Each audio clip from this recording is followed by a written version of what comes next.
Hi, everybody. Happy Easter Monday. Now, you may think that Easter is all about eggs and candy and rabbits and baskets. Well, it isn't. It is about hope and the resurrection of our Savior and Lord. Want to know more about it? Then have I got the story for you.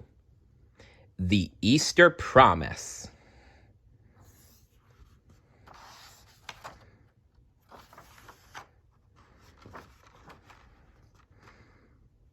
You can be sure that I will always be with you. Matthew 28:20. Oh.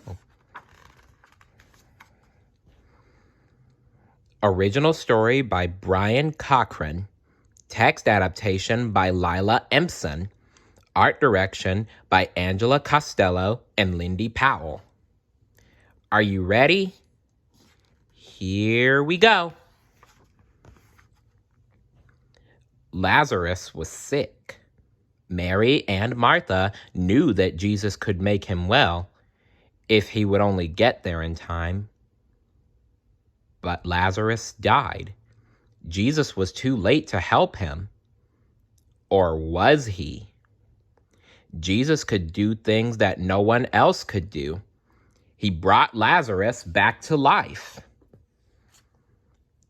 Lazarus' sisters were not the only ones who believed in Jesus. Many people wanted to follow Jesus. That made the Pharisees mad. They didn't like Jesus. They wanted to stop him, no matter what. That one kind of looks like Jafar. Jerem and Elizabeth did not know anything about Jesus or the Pharisees. They liked to climb high in their favorite tree, watch people go by, and dream about what they would be when they grew up. One day, they heard Roman guards marching by with a prisoner. "Soldiers!" Jerem shouted excitedly. Elizabeth felt sorry for the prisoner. But Jerem liked the soldiers' shiny armor and swords. He wanted to be a soldier someday.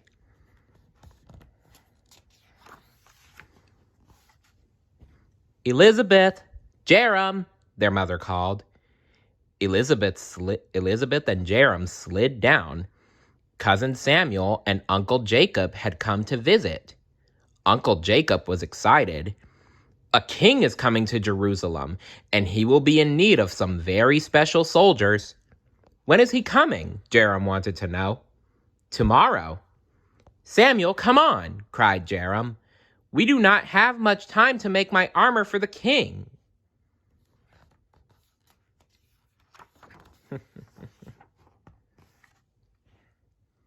The next day was the Passover holiday.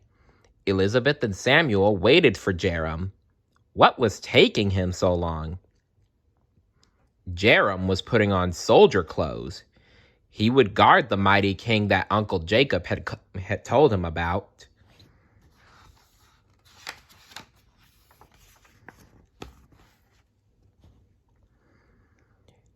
They heard the noise of an oncoming crowd and rushed up in their favorite tree for a better look. The crowd shouted, "The King of Kings has arrived!" "Where is he?" asked Jerem. "Where are his chariots and soldiers?" Then Jerem saw Jesus. He did not look like a king at all.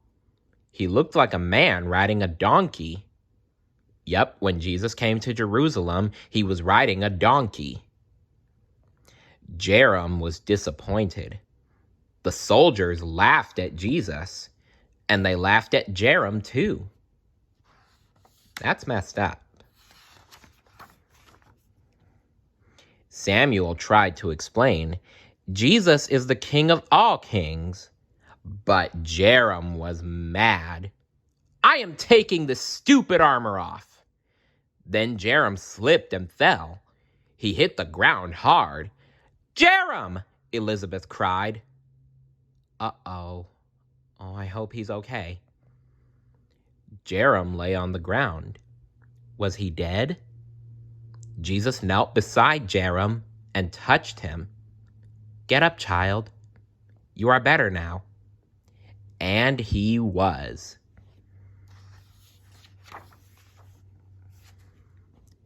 Leave me alone. I do not need your help, Jerem yelled at Jesus. Stop laughing at me, he yelled at the soldiers. Jesus is no king, he yelled at the crowd. What? That's not true. Jesus is a king. A different kind of king. He's the king of all kings, you know? Jerem was confused and upset. The Pharisees were watching Jerem. Later, they offered him a job. The Pharisees tricked Jerem into doing a mean thing.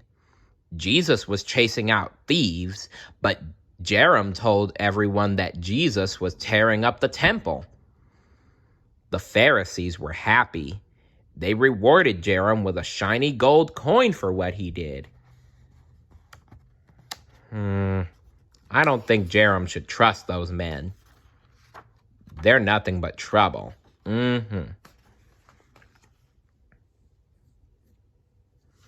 Jerem walked away and climbed a tree.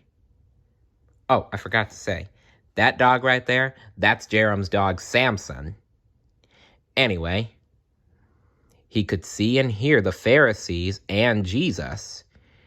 Jesus gave very smart answers to very hard questions. Uncle Jacob searched for Jerem and found him in a tree. Always be careful whom you trust, he warned. That night, Jerem had a scary dream. He woke up and ran outside. Elizabeth and Samuel followed him. What if we are wrong about Jesus? Jerem asked the Pharisees. But the Pharisees were too busy to bother with them. They were talking to another man who had a plan to trap Jesus.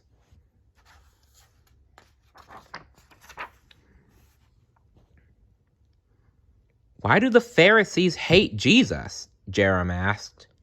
Maybe they are afraid of him, said Elizabeth.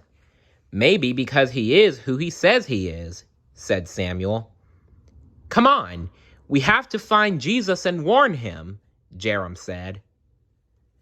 Samuel, Elizabeth, and Jerem searched everywhere. When they found Jesus, he was eating the Passover meal with his friends, who were his disciples. But one of Jesus' friends, Judas, looked familiar.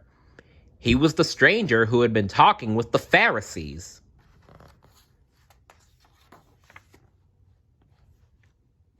Jesus did not need to be warned.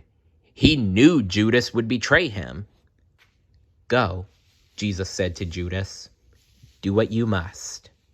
And Judas left. Later, Jesus prayed in the garden while his friends slept. Soldiers came to the garden with Judas, and he walked boldly up to Jesus. Judas kissed Jesus on the cheek. That was the signal. Then Jesus was taken to the Pharisee leaders. Are you the Son of God? I am, Jesus said truthfully. Take him to Pilate. Oh, Pontius Pilate. Pilate could free one prisoner, either Jesus, who was innocent of any crime, or a guilty man named Barabbas. Pilate was afraid to choose, so he let the people decide. We choose Barabbas, the people yelled. The soldiers put a crown of thorns on Jesus and beat him. They laughed at Jesus for thinking he was God's son. But he is God's son.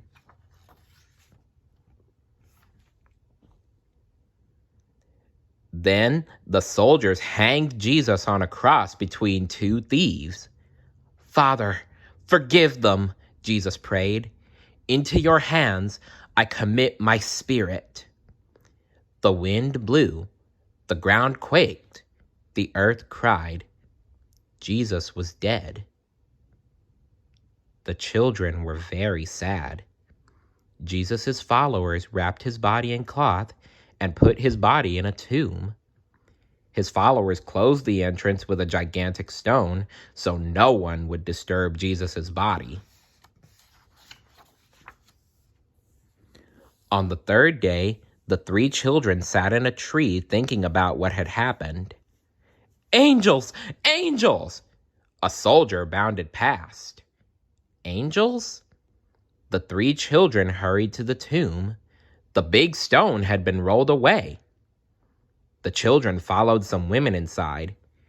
Jesus was gone. "I know you are looking for Jesus, but he is not here," an angel said. "Jesus is risen from the dead." They ran through the streets. They knocked on doors. They shouted from the rooftops. "It is time to celebrate. Jesus has risen from the grave. He is alive." Later, Jesus appeared to believers and said, "Preach the good news to everyone. Those who believe and are baptized will be saved. And be sure of this, I will be with you always." Then Jesus went up into heaven right before their eyes. "I believe your promises, Lord," said Jerem. "All of them." "As do I. I believe all your promises, Lord." And that is what we must do. We must believe the Lord's promises.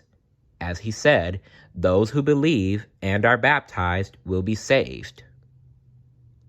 "For God so loved the world that he gave his only begotten Son, that whosoever believes in him shall not perish, but have everlasting life." Well, our story has come to an end, and we're out of time for today. But remember, as they say in Veggie Tales, God made you special, and he loves you very much. See you later. Bye.